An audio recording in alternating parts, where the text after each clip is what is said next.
Everyone in Larkspur Hollow believed that Gideon Hollis was finally advertising for a wife, and for a man who had spent 9 years turning down every widow, sister, and hopeful niece the county tried to send his way, the rumor traveled faster than the stagecoach that would eventually prove it wrong. He had placed a notice in the territorial paper asking only for a cook, a woman capable of feeding 6 hired hands through calving season and able to keep a household running without complaint. But no one in town read it that plainly, because in Larkspur Hollow, a rancher who lived alone in a house built for more than one person was never simply hiring help.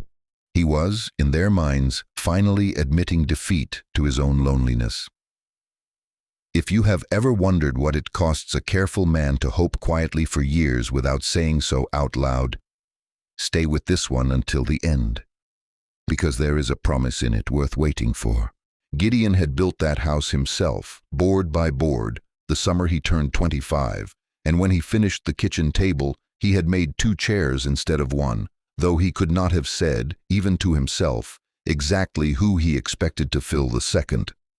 It sat there through 9 winters, pushed slightly back from the table, never used, dusted out of habit rather than need, and more than one hired hand had learned early not to ask about it, because Gideon answered questions about cattle and weather and unpaid wages, but never about that chair. He was not a man who explained himself. He built things, fixed things, paid his debts on time, and expected the same of anyone who worked for him, and if there was a wound underneath that steadiness, he kept it the way he kept his ledgers, closed and squared away. The ranch itself, called 6 Elm for the row of cottonwoods nobody had bothered to rename once someone miscounted, sat at the edge of good grazing land where the wind came down off the ridge in the evenings and made the lamp flames lean sideways through the gaps in the window frames. His old cook, a widow named Pruitt, who had fed him since before his mother died, had finally gone to live with her daughter in the spring, leaving Gideon with hired hands who could rope a steer at full gallop but could not fry an egg without scorching the pan,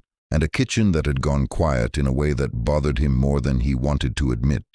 He wrote the advertisement himself twice, crossing out the first draft because it sounded even to his own eye like a man asking for something he had no right to ask for from a stranger. The second draft was plain: wanted a cook capable and reliable, room and fair wages provided, no other expectations implied. He underlined that last part twice before sending it, as if underlining could make the whole territory read it correctly, and even so, the letters that came back over the following weeks were full of women offering to cook and clean, and also gently wondering about his prospects for a family, his age, his temperament, whether he attended church regularly, as though the position itself were only ever a formality on the road to marriage.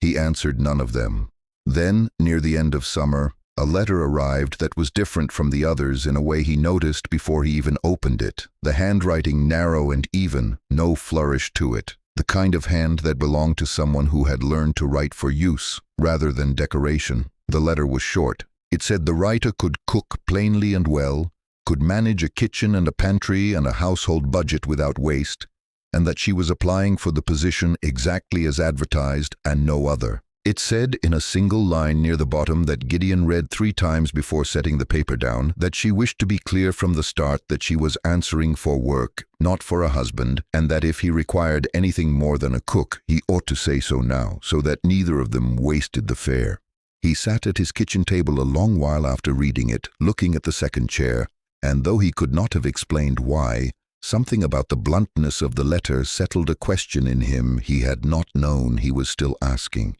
He wrote back the same evening, 3 lines only, telling her the position was exactly as advertised, that he required a cook and nothing more, and that the stage from the rail depot ran twice a week if she cared to come see the place before committing to anything permanent.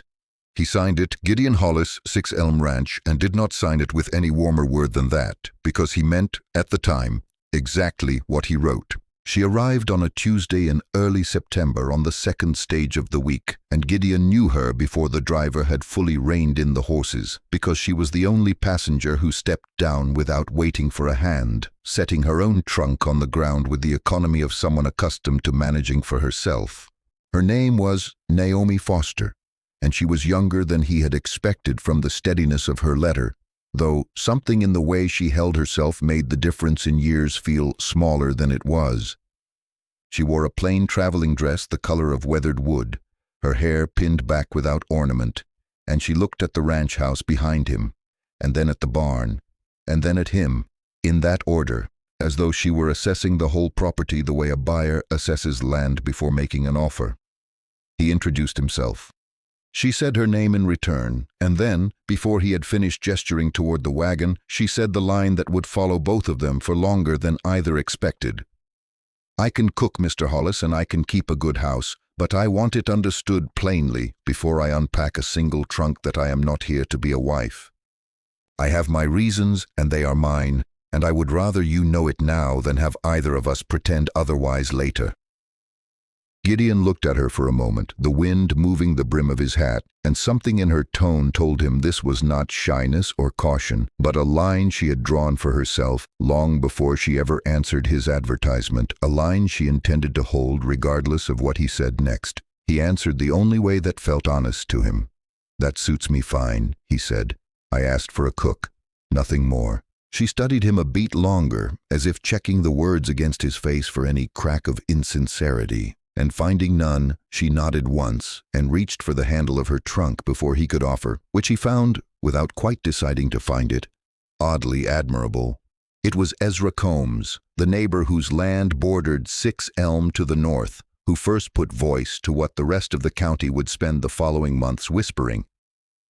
He rode over 2 days after Naomi's arrival, ostensibly to borrow a plow blade, though everyone, including Gideon, understood the plow blade was an excuse. He sat on the porch step, watched Naomi hang wash with brisk, efficient movements, and said, without looking away from her, that a man could hire a cook in town easy enough, and did not need to send off to the rail depot for one, unless the man in question wanted something the town could not provide. Gideon told him to mind the plow blade and leave the rest alone. Ezra grinned, said nothing more that day. But the grin stayed with Gideon longer than the conversation did, because it named something he had not yet let himself look at directly, which was that the kitchen felt different with her in it. Not louder, since Naomi was not a loud woman, but more occupied, the way a house feels different once a stove is lit after standing cold. He did not act on the thought. He had told her the position was exactly as advertised, and a man who broke his own word within a week of giving it was not a man he cared to become.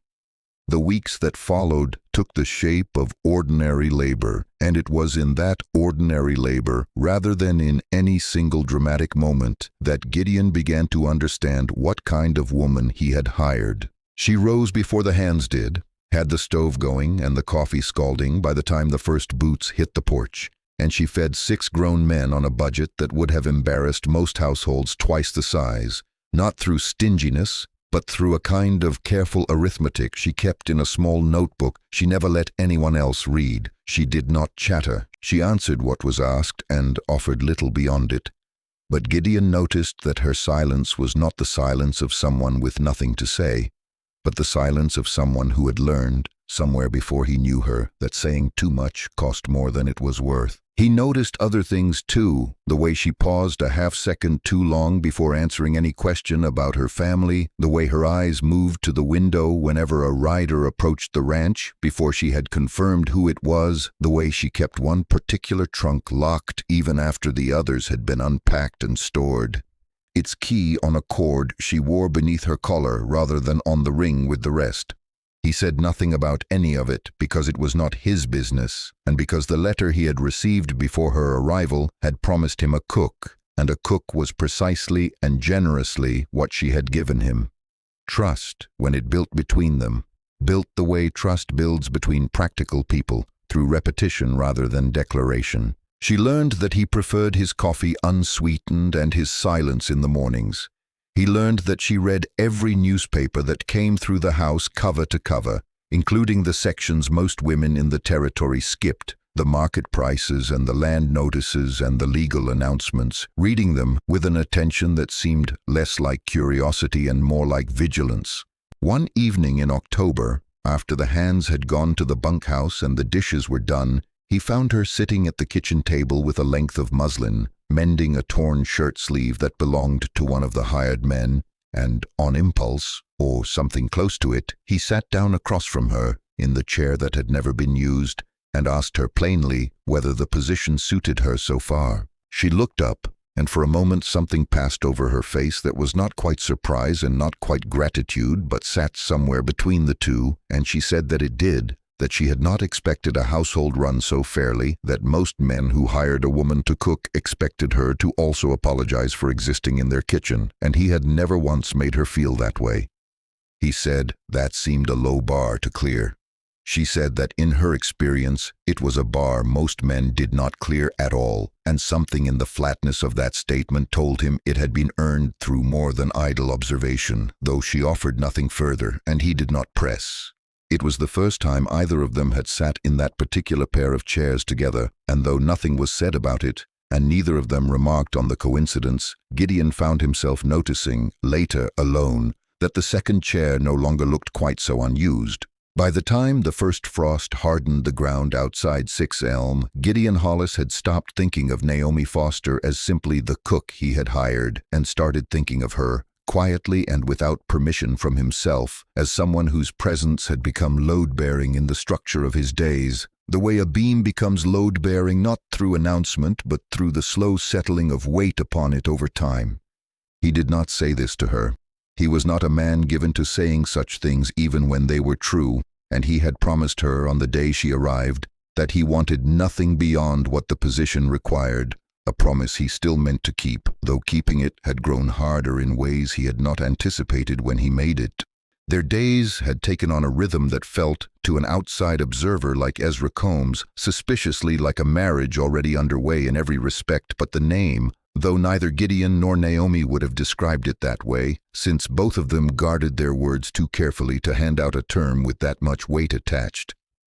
She managed the household accounts with a precision that impressed even the ranch's usually skeptical banker, kept a garden through the last warm weeks that fed the bunkhouse well into winter, and had, without any particular fanfare, taught 2 of the younger hands to read well enough to manage their own pay stubs, an act of quiet generosity that Gideon noticed and said nothing about, because saying something about it would have meant admitting how closely he had been watching. In turn, he mended the leak in the kitchen roof before the first real storm of the season, brought her wood before she had to ask, and once, without comment, replaced the worn hinge on the trunk she kept locked, though he was careful never to ask what was inside it, a restraint that cost him more curiosity than he let show. It was in early November that the first thread of the hidden complication surfaced, though it arrived so quietly that Gideon almost missed it. A letter came for Naomi, addressed not to 6 Elm Ranch, but to a name he did not recognize care of the ranch, a name close enough to hers that it might have been a misspelling, except that when he handed it to her at the table, her face went still in a way he had not seen before, the stillness of someone bracing rather than resting. She thanked him, took the letter, and did not open it at the table, excusing herself to her room with a composure that seemed, to Gideon, deliberately constructed, the way a person walks carefully across ice they suspect will not hold. She came down later that evening as though nothing had happened, and served supper on schedule, and answered questions about the weather and the cattle with her usual economy, but he noticed she did not eat much, and that her eyes returned twice to the window facing the road, as though checking for something she expected to arrive uninvited. The letters continued after that, not frequently, perhaps one every few weeks, always addressed the same near-miss way, always received with the same brief stillness before she composed herself again, and always followed by an evening where she seemed to be listening for something beneath the ordinary sounds of the house. Gideon did not ask. He told himself this was simply respecting the boundary she had set on her first day, that a cook's correspondence was her own business, but underneath that reasoning sat something less comfortable, a suspicion that the boundary she had drawn between herself and any deeper claim on her life was not born of simple preference but of necessity, that somewhere behind her composed and capable exterior sat a reason serious enough to require it. It was Ezra who brought the next piece of the thread into the open. arriving one gray afternoon in late November with news from town that he delivered the way he delivered most things, without much ceremony. "There's a man been asking after a woman fitting your cook's description," Ezra said, leaning against the corral fence while Gideon checked the mare's hoof. "Says he's looking for kin." Doesn't much look like kin business to me the way he asked it, more like a man looking to collect on something. Gideon kept his hands steady on the mare's leg, though something in his chest had gone tight and alert. "What's his name?" he asked. Ezra said the man had given the name Vane, Cyrus Vane. Said he was a businessman from the eastern part of the territory, well-dressed, careful with his questions, the sort of man who asks things twice in different words to see if the answer changes. Gideon said nothing further, but that evening, watching Naomi move through her usual tasks in the kitchen, he found himself studying her differently, not with suspicion exactly, but with the particular attentiveness of a man trying to see a shape hidden beneath a covered piece of furniture. 2 days later, the man came to the ranch himself. He arrived on a fine horse, dressed better than anyone Six Elm usually saw outside of a wedding or a funeral, and he asked in a voice pitched carefully polite whether a woman named Naomi might be found on the property, describing her in detail specific enough to leave no doubt he had the right person in mind. Gideon, standing on his own porch, told the man plainly that he did not discuss the business of anyone in his employ with strangers, and that if the man had legitimate business, he was welcome to state it outright or leave. Cyrus Vane smiled in a way that did not reach his eyes, and said that his business was a private family matter, that he would return when it was more convenient, and rode off in a manner that suggested he had learned exactly what he came to learn,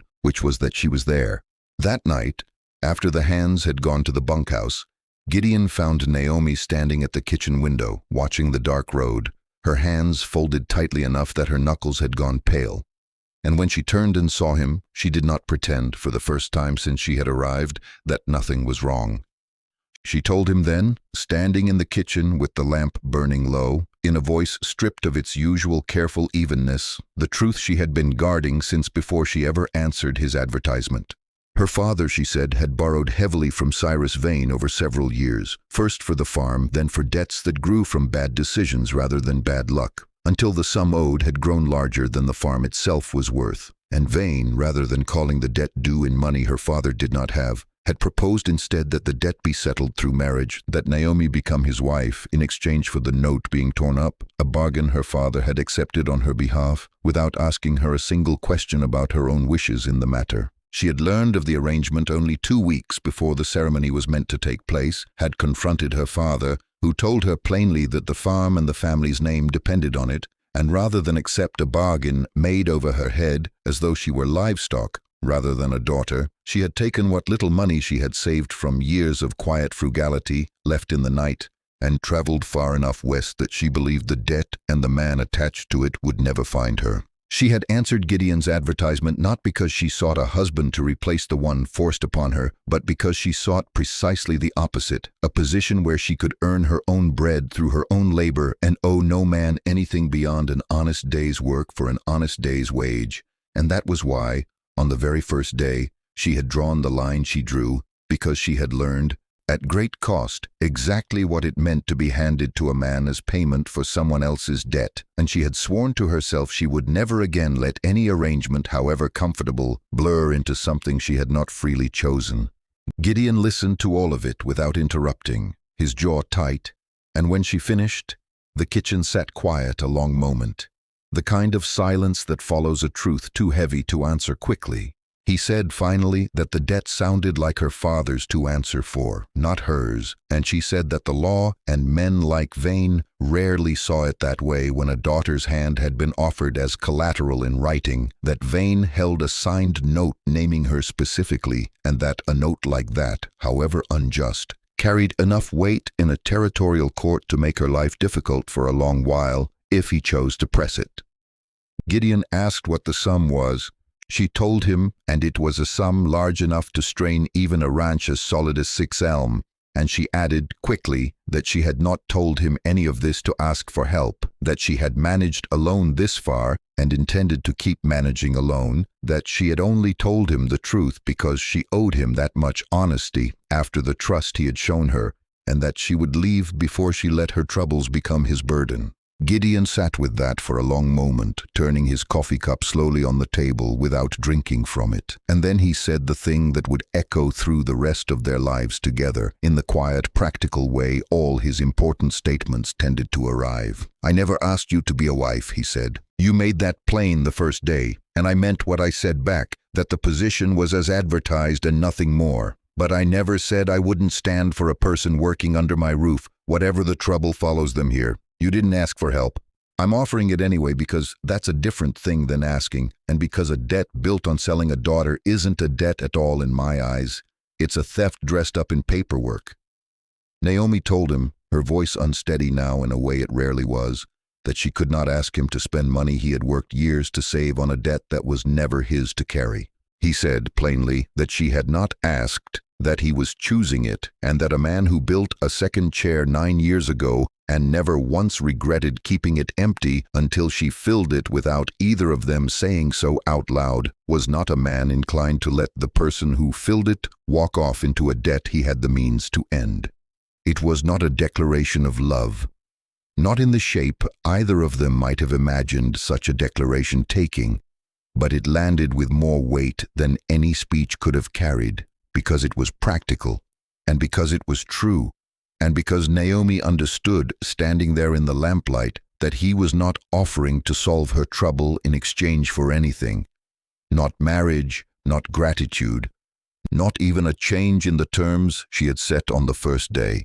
He was simply refusing to let injustice sit at his table without answering it. When Cyrus Vane returned to 6 Elm 3 days later, prepared for a quiet negotiation with a frightened woman who had nowhere else to turn, he found instead a rancher standing on his own porch with a lawyer's letter already drafted in the county seat, a letter questioning the legality of a debt note that treated a living woman as transferable collateral, along with a bank draft sufficient to cover the original sum her father had actually borrowed, separate from the inflated terms Vane had added once he saw an opportunity to acquire more than money. Gideon told him plainly that he could accept the draft and consider the debt settled in full and honest terms, or he could take the matter before a territorial judge and explain to that judge exactly how he had come to hold a note naming a daughter as payment, and let the court decide which of the two men in front of it had behaved honorably. Vane's polished composure faltered for the first time since he had arrived in the county, because a man accustomed to using paperwork as leverage rarely expects to have that same paperwork turned back against him with equal coldness. And after a long, calculating silence, he took the draft, signed the note over as settled, and rode away from 6 Elm without looking back, and no letter addressed to a near-miss name ever arrived at that ranch again. Naomi stood at the window and watched him go, and when Gideon came to stand beside her, not touching her, simply standing near, she said quietly that she had never asked him to earn anything, that she had drawn her line clearly on the first day and meant it. He said he knew that, and that he had not settled the debt to earn anything either, that he had done it because it was the right thing to do regardless of what she chose afterward, and that whatever she decided about the rest of her life was hers alone to decide, exactly as she had wanted from the start. Winter closed in fully after that, the kind of deep cold that settles over a ranch and makes every room feel smaller and every fire more necessary, and life at 6 Elm returned to its ordinary rhythm, the cooking and the mending and the long, quiet evenings, except that something underneath the rhythm had shifted in a way neither of them rushed to name. Naomi did not leave, though nothing obligated her to stay beyond the wages owed her, and Gideon did not press her toward any warmer arrangement than the one she had first requested, though something in the way he lingered at the table after supper now, or brought in wood before the fire needed it, or asked after her day with a directness he had not shown before the debt was settled, suggested a patience being exercised rather than an interest being suppressed. It was Naomi in the end who moved first, though even then she moved carefully, the way a person tests ice before trusting their full weight upon it. One evening in late December, With snow banked high against the windows and the hands already asleep in the bunkhouse, she sat at the table across from him, as she often did now, and instead of picking up her mending, she simply looked at him for a long moment and said that she had spent most of her life believing that any man's kindness toward her would eventually come with a price attached. Some later claimed disguised as generosity, and that she had built her whole plan for this position, this ranch, this arrangement, around protecting herself from ever paying that price again. She said that when he settled Vane's debt without asking anything of her in return, she had waited in the days after for the moment the bill would come due in some other form, an expectation, a claim, a shift in how he spoke to her, and that the moment had never come, and that its absence had unsettled her more than its arrival would have, because she no longer had a reason ready to explain why she should keep holding herself apart from him. Gideon listened, the way he always listened, without interrupting, and when she finished, he said only that he had told her from the start he meant to let her decide her own life, and that he still meant it, and that whatever she was working her way towards saying, she did not owe it to him, not now, not ever, because owing was precisely the thing he had wanted to free her from. Naomi looked at him a long moment, and then she said quietly that she was not speaking out of owing, that she was speaking for the first time in longer than she could remember out of choosing, and that she wished to withdraw if he would allow it, the condition she had stated on her first day at Six Elm, not because circumstance required it, but because she had watched him earn, slowly, patiently, without demand, exactly the thing she had once sworn no man would ever be given the chance to earn from her again. Gideon did not answer right away. He looked instead at the second chair, the one he had built 9 years before without knowing who it was for, the one that had sat empty through 9 winters and was not empty now, and something in his chest settled the way a beam settles fully into place once the weight above it finally comes to rest. He said simply that he had told her once he meant to earn it rather than ask for it outright, and that he did not intend to stop earning it now that she had offered it freely, because a thing given honestly deserved to be honored the same way it was given, without taking it for granted even for a single day. They were married the following spring, quietly, in the same kitchen where she had once drawn her line so firmly, with Ezra Combs standing witness and grinning in a way that suggested he had known long before either of them admitted it. The second chair, still built from the same boards Gideon had cut 9 years earlier, sat at that table every evening afterward, no longer empty, no longer waiting, simply used, the way a promise looks once it has finally become an ordinary part of a life, worn smooth at the edges from years of being sat in and needing no explanation at all to anyone who saw it.